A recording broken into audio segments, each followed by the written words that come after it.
Clean neighborhoods, safe neighborhoods with excellent schools. And that's pretty much what I mean. This year, 2012 now. Yikes.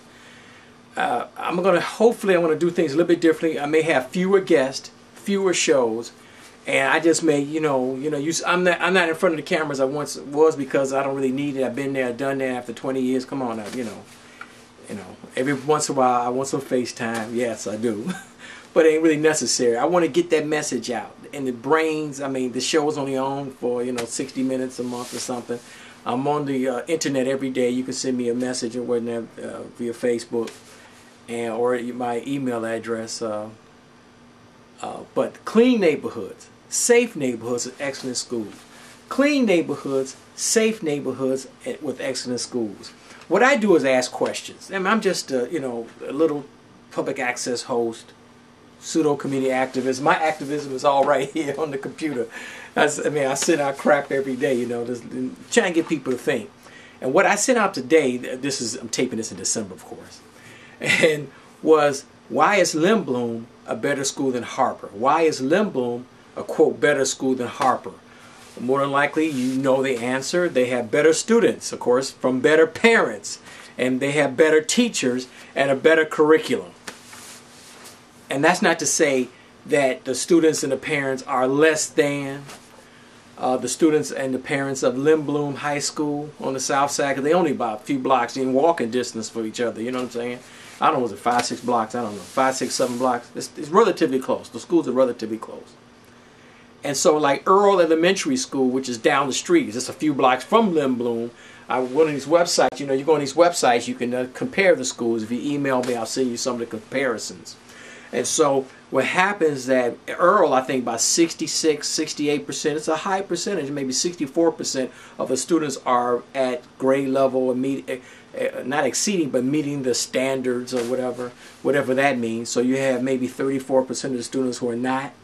So you have students who go to Earl, which is down the street from Lindblom, that could qualify. A few of those students can qualify, I don't know, maybe 20%, maybe 30%, can qualify for Lindblom.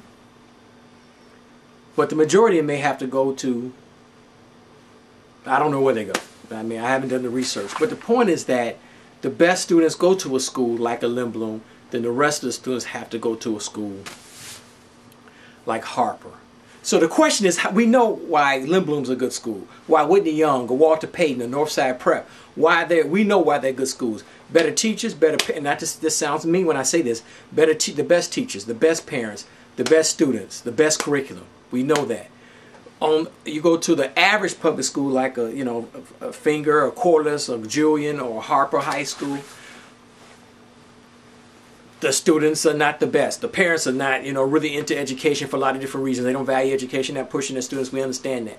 Everybody's on certain levels. I'm not saying you're a bad parent if your student goes to one of those schools. A bad grandparent. If I push my children, I got teenagers. If I push them more, they would probably go to a better school. They go to a good school, but you know what I'm saying? But I let them have their fun. I want them to be, teenagers. So here we are. I understand. I'm kind of conscious of the type of parent I am and the type of teenagers I want to produce. Here we go. So the goal is, the trick is that, what we're trying to say is that, how do we improve Harper? We may not be ever able to improve Harper like a Lindblom or a Whitney Young or Northside Prep. But how do you make Harper a better school? How do you get those students who are struggling at the grammar school level? Because, like I said all the time, people, the show is almost over. Like I say all the time, the new gangbangers, the thugs, the men of lack, these men who walk around the street of not of substance, the next crop are in grammar school right now. They understand how many prison cells to build, how many prison cells they need, based off the 3rd and 4th grade test scores here in Chicago, or a city like Chicago, or some of these south suburbs where African American lives, of course Latino, whatever low income children live. They know how many jail cells they need. They understand this. So it behooves you, mama, grandmama, aunts and uncles, to really make sure that your 5-year-old, your 10-year-old boy and girl are doing the best they can in school. Everyone's not going to Lindblom or Whitney Young. We understand that. but try to be the best student you can possibly be. Nowadays, you know, K through 12 was not enough. I was listening to Terry Mazzani on the computer here.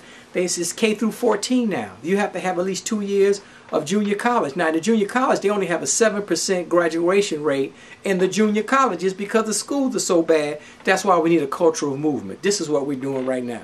I'm part of you're part of it too. A cultural movement where we value education. Where we say, don't be playing all day. Cut off the TV. Cut off the radio. Stop going outside. You ran around long enough. I would never let my children run around the neighborhood. That's why they get straight A's. I just didn't want them affected with the regular students. That sounds bourgeois, but let's face it. They get straight A's because we demand it. If they get a B every blue moon, I'm like, I can't have it. You know, straight A's. But the point is that everybody has different goals and values. We understand that. But a cultural movement where we say, okay, we're going to raise that child's grades from a C to a B, from a D to a C, from an F to a D. We can do this. It's very, very simple. It takes a cultural movement.